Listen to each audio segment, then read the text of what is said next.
올 한 해 교계 이슈를 결산하는 시간. 한국교회는 2013년 WCC 부산총회에 이어 9년 만에 열린 WCC 11차 카를스루해 총회에 역사상 가장 많은 대표단을 파견해 한반도 평화 구축을 위한 전 세계 교회들의 연대를 이끌어내는 등 에큐메니칼 선교의 지평을 넓혔다는 평가입니다. 코로나19 상황에서도 선교지에 성경 보내기를 계속해온 서울 광염교회가 에리트레아와 북마케도니아 등 5개 나라에 성경 2만 6천여 부를 후원했습니다. 백석대학교가 기독교 대학의 정체성을 유지하기 위해 학기 종강을 앞두고 교수 영성 수련회를 개최해 눈길을 끌고 있습니다. 시청자 여러분 안녕하십니까? CBS 뉴스입니다. 올해는 전 세계 교회가 지난 2013년 WCC 부산 총회에 이어 9년 만에 독일 카를스루헤에서 모여 그리스도 안에 하나임을 확인하는 시간을 가졌습니다. 한국교회는 WCC 11차 카를스루헤 총회에 역사상 가장 많은 대표단을 파견했고 한반도 평화 구축을 위한 전 세계 교회들의 연대를 이끌어내는 등 세계 교회 속 한국교회의 활동이 두각을 나타냈습니다. 송주열 기자입니다. WCC 11차 카를스루헤 총회는 지난 8월 31일부터 9월 8일까지 언어와 문화, 인종은 물론 예전까지 다른 전 세계 350여 개 회원 교회들이 그리스도 안에서 가시적 일치를 이루기 위해 한자리에 모였습니다. WCC 11차 총회는 9년 전 부산 총회에서 이어져 온 전 세계 교회들의 일치와 화해, 인류와 창조 세계의 미래를 위한 선교적 과제를 놓고 순례의 여정을 이어갔습니다.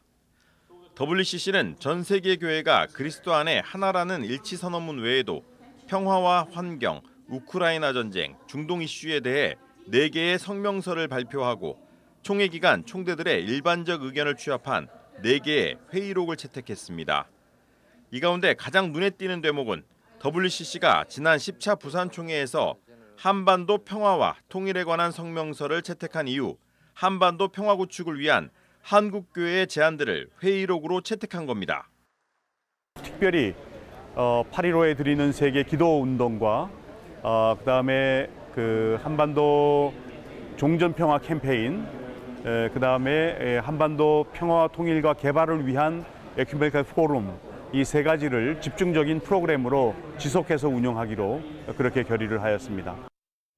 총회 현장 주변에 마련한 한반도 종전 평화 캠페인 부스에는 하루 평균 200명 이상이 방문해 한반도의 항구적 평화 정착을 위한 서명 운동에 동참했고 평화 부채는 가장 인기 있는 기념품 중에 하나였습니다.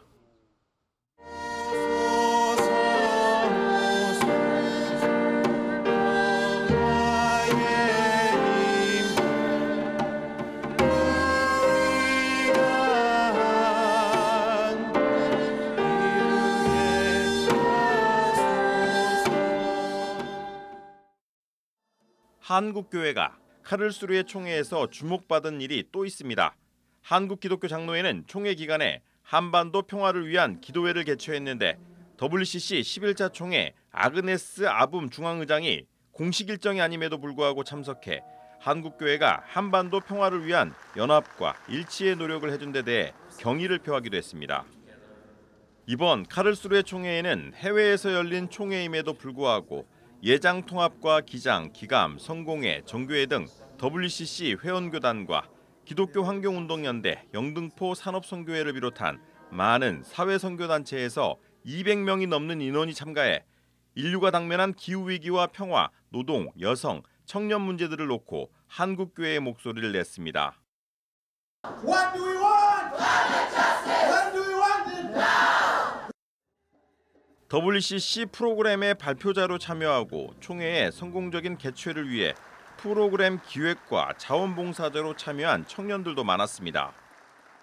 각국에서 오는 청년들과 앞으로 저희가 마주하고 있는 여러 가지 세계적인 이슈 가운데 어떻게 함께 연대하고 목소리를 낼 수 있을지 그런 기대와 고민을 안고 왔습니다.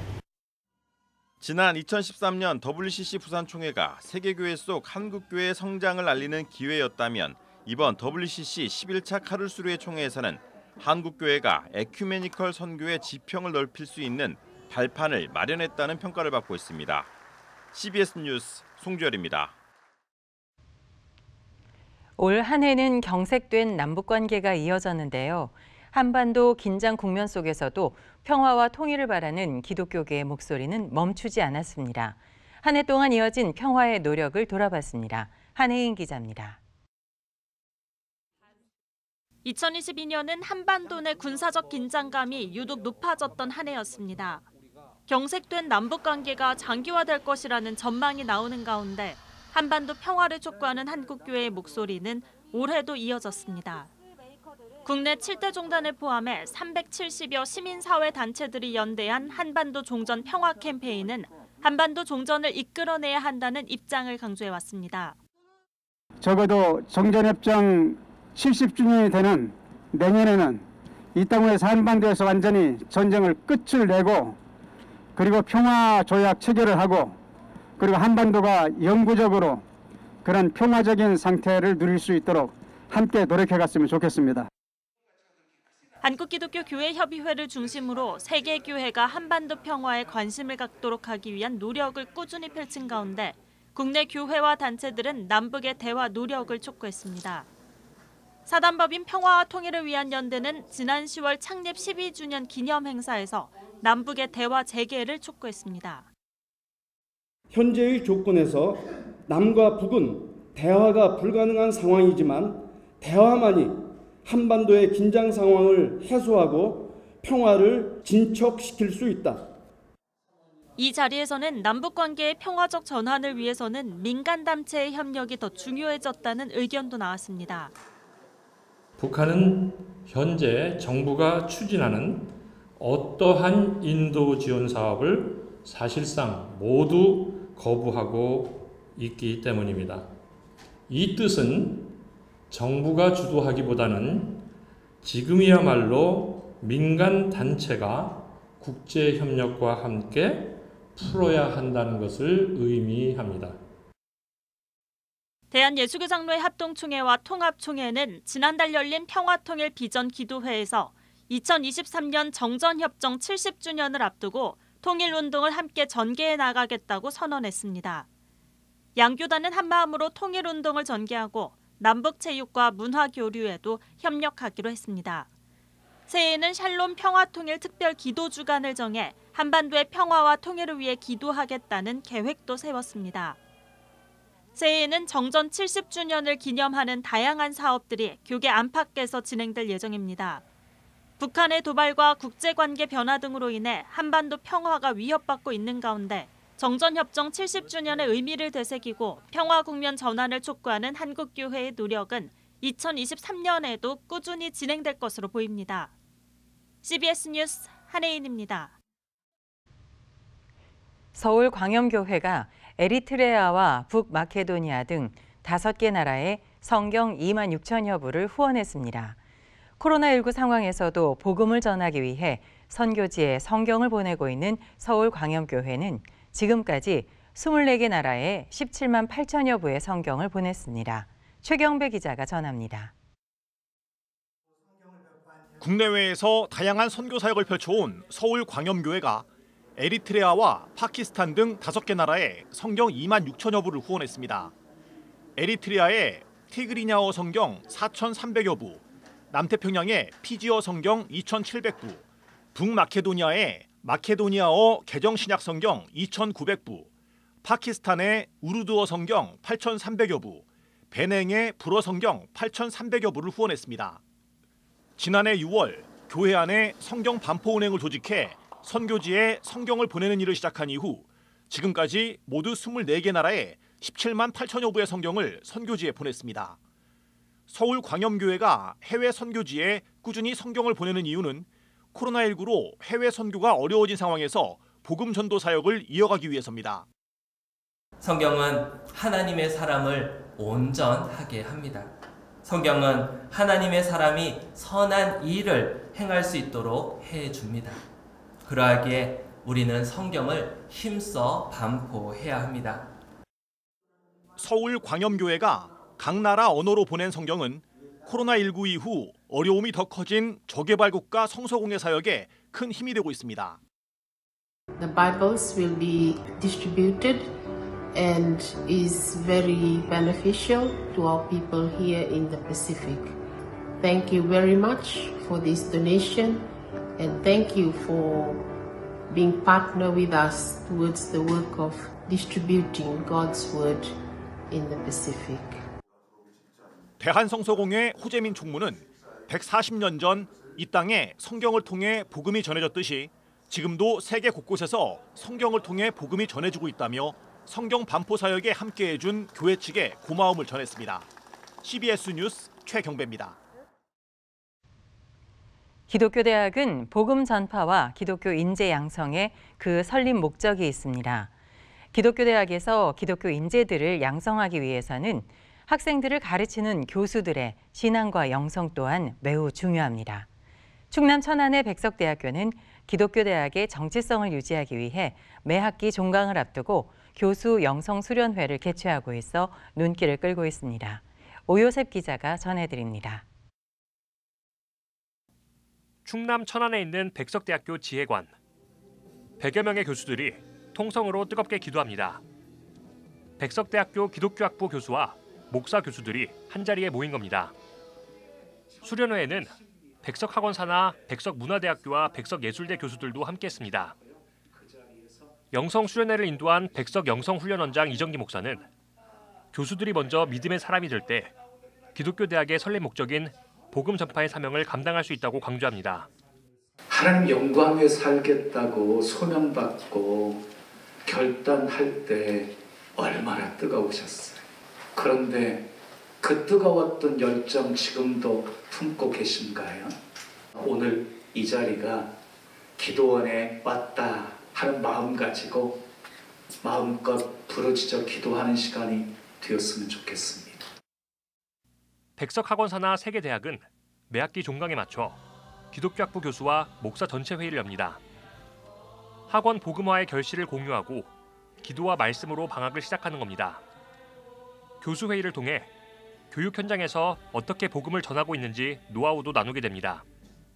이 같은 회의를 통해 개혁주의 생명신학과 백석의 신앙 정체성을 설정하고 도출해냅니다. 또 영성수련회에는 신학 교수와 교목을 비롯해 일반 전공에 속한 교수 가운데 목사 직분을 갖고 있는 리더십 전체가 참석합니다. 올해 들어서는 교수회의를 부흥회로 전환하면서 말씀과 기도의 시간을 갖고 있으며 이번과 같은 영성수련회로 기도원의 영성을 체험하고 있습니다. 하나님 앞에 부르짖고 무릎으로 나아가는 게 훨씬 더 중요하겠다 그런 생각이 들어서 귀한 강사님들을 모시고 저희들이 기도하는 시간을 매 학기 2번씩 갖고 있습니다. 새로운 학기를 준비하면서 깨어나서 학생들을 가르쳐야 되겠다. 이것을 우리들이 기대하고 있습니다. 자칫 학문에 매몰되기 쉬운 환경 속에서 교수 영성 수련회는 생수 같은 에너지를 충전합니다. 교수이기 이전에 먼저 목사로서의 받은 사명을 다시금 확인하고 예수 그리스도의 사랑으로 학생들을 변화시키겠다고 다짐합니다. 이처럼 기독교 대학의 사명을 충실히 감당하고 있는 가운데 올해만 백석대학교와 백석예술대학교에서 200명에 달하는 학생들이 세례받는 결실을 맺었습니다. 기독교 대학의 정체성을 유지하기 위해 시행하고 있는 백석대의 교수 영성 수련회가 기독교 인재들을 양성하는 데 큰 밑거름이 되고 있습니다. CBS 뉴스 오요셉입니다.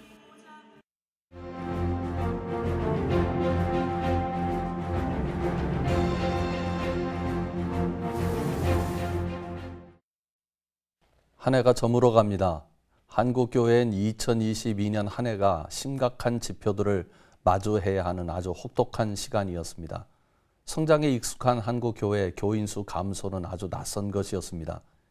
이것보다 더 아팠던 것은 바닥을 모르는 신뢰도 추락과 어그러진 교회 모습을 마주하는 것이었습니다.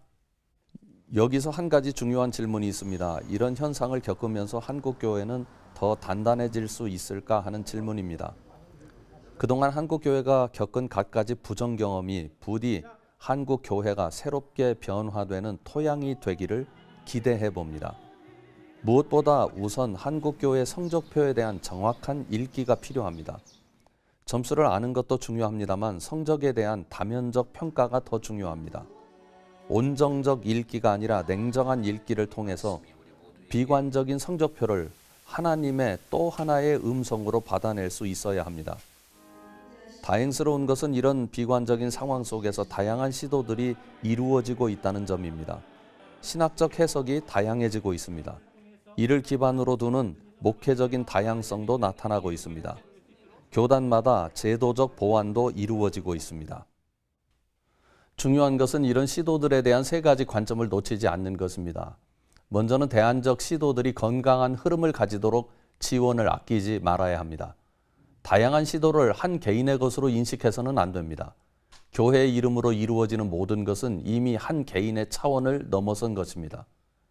교단과 교단보다 작은 단위의 공교회성을 가진 기관들이 지원하고 지도해야 합니다. 두 번째는 다양한 도전들이 신학과 만나는 구조를 만들어내야 합니다. 다양한 시도를 하는 목회 현장은 신학의 자리이기도 합니다. 다양한 도전을 하는 목회자들이 오히려 신학자들의 개입을 요청해야 합니다. 목회와 신학의 적극적인 대화가 필요합니다.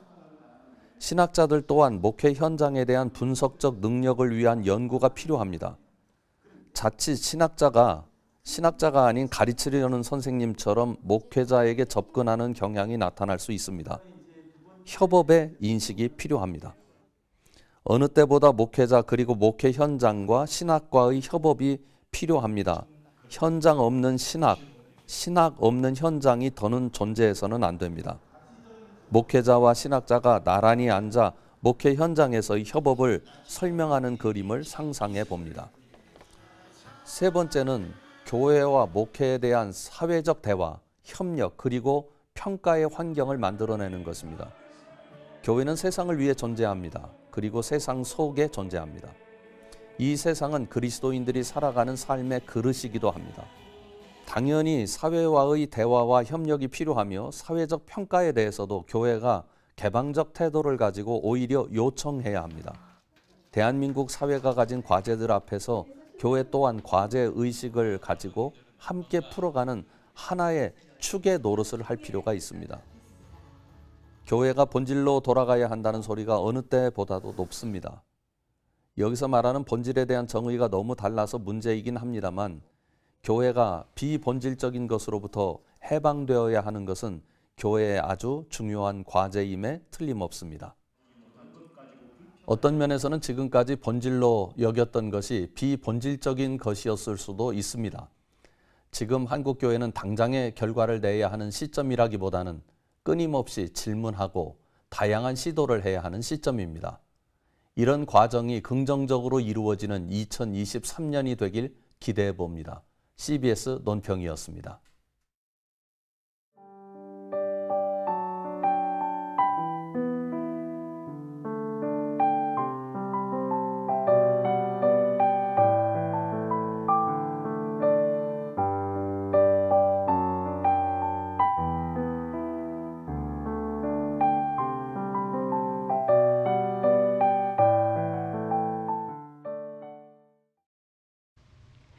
이상으로 CBS 뉴스를 마칩니다. 시청해 주셔서 감사합니다.